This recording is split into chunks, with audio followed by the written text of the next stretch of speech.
Well, Paul Felder wants his teammate Sean Brady's nickname to be Brickhouse, and I'm not sure there's a more appropriate moniker for this guy than that. Have you ever seen a fighter respond better to a loss than Sean Brady did against Kelvin Gastelum after he was humbled by Bilal remembered the name Muhammad? This man's wrestling and grappling and sheer physical strength is as scary a proposition, I would think, for any future welterweight contender. And now with momentum reacquired, we'll see if Sean Brady can take that requisite next step.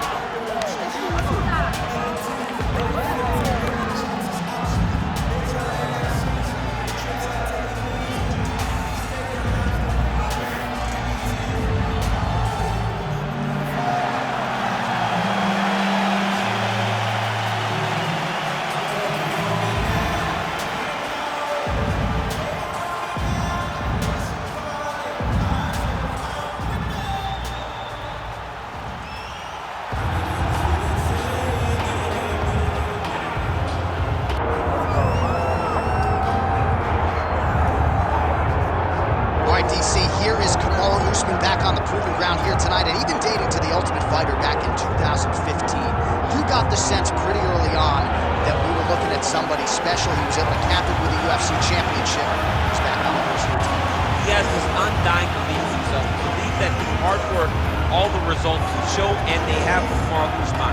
From the pace and pressure he put on Dos Anjos, to the pace and pressure he put on Woodley, he shows now, and in those fights, why he's one of the best fighters in the welterweight division. And he's really coming into his own when it comes to his striking. Certainly he's had a lot of standard influences in his ear. Henry Hooft, of course, Greg Jones on the wrestling side.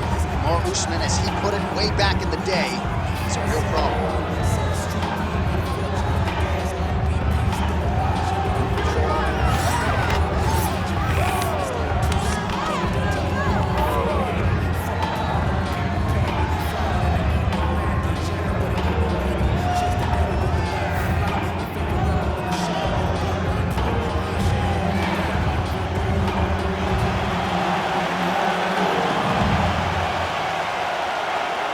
Kamaru Usman ready to make another major statement here tonight.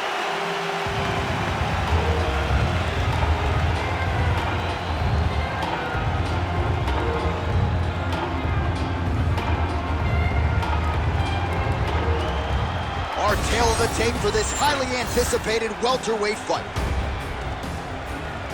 We go inside the octagon. Here is Bruce Buffer. Ladies and gentlemen, this is the main event of the evening.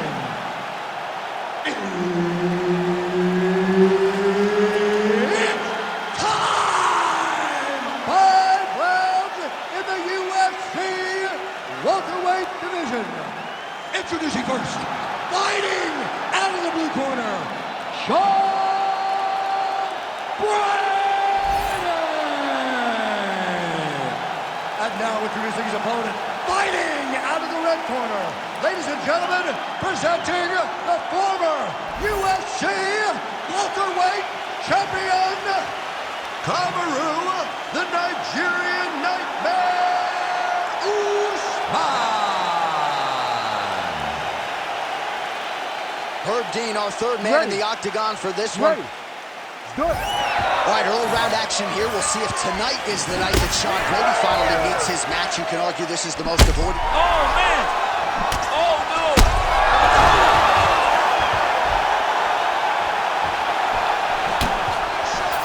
Swing and a miss by Kamaru Usman.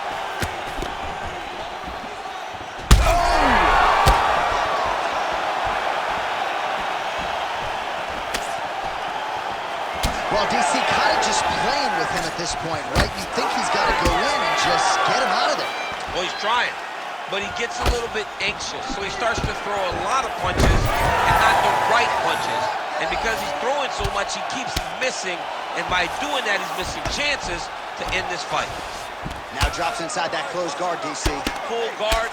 Let's see how patient he is as he attacks a submission or big ground and pound. Oh, we'll see if he postures up and can get some of his ground strikes going here. Side control now.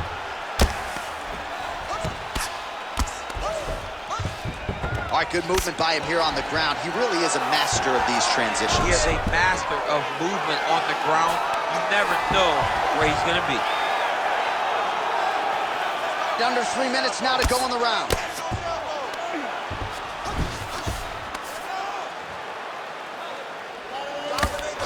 Brady's back in full mount. Now he's got good body position, yup.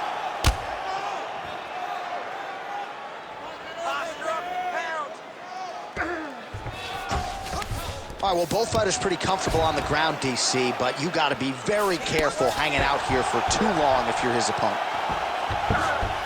Brady's trying to lock up on a submission now. Oh, look out, folks, that is tight. It looks like it's getting going.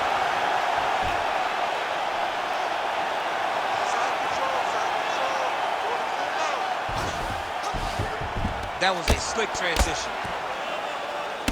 All right, so the big storyline in this one, the Nigerian Nightmare, Kamaru Usman. The wrestling's on point and the ground and pound going on as well. You know, these skills are what allowed for Kamaru Usman to become the #1 pound-for-pound fighter in the world.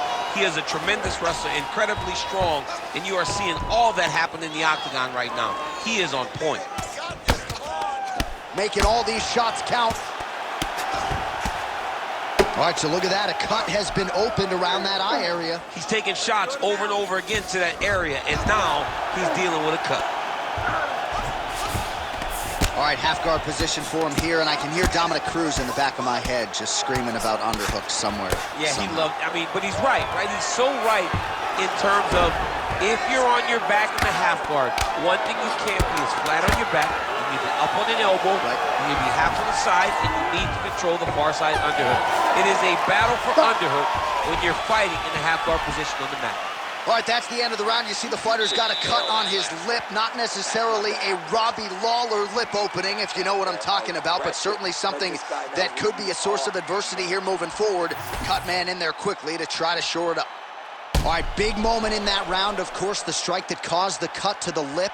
Certainly, it's not shades of Robbie Lawler nor Alistair Overeem, but the cut does bear watching as we move forward. And it still hurts. It still hurts. Honestly, everything hurts in the octagon, and that shot looked like it hurt a ton. But what the story will be is that it opened up that cut on the lip. How does he avoid taking too much damage back to that spot? He's got to move his head off that center line as he's moving forward. And there's only so much a cut man can do to stop bleeding in the mouth area, so we will continue to monitor that cut as this fight presses forward. Well, we see this a lot, DC, but this instance, it's particularly surprising to see a wrestler on his level not attempt to change the... Oh, my goodness.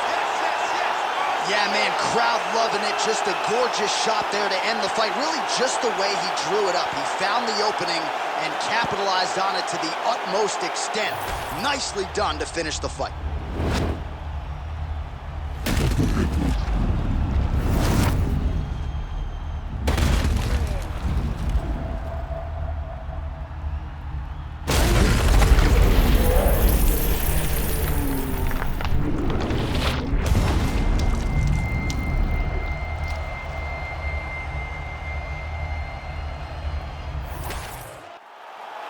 All right, the official decision is in.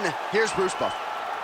Ladies and gentlemen, referee Herb Dean has called a stop to this contest at 35 seconds of round number 2. Declaring the winner by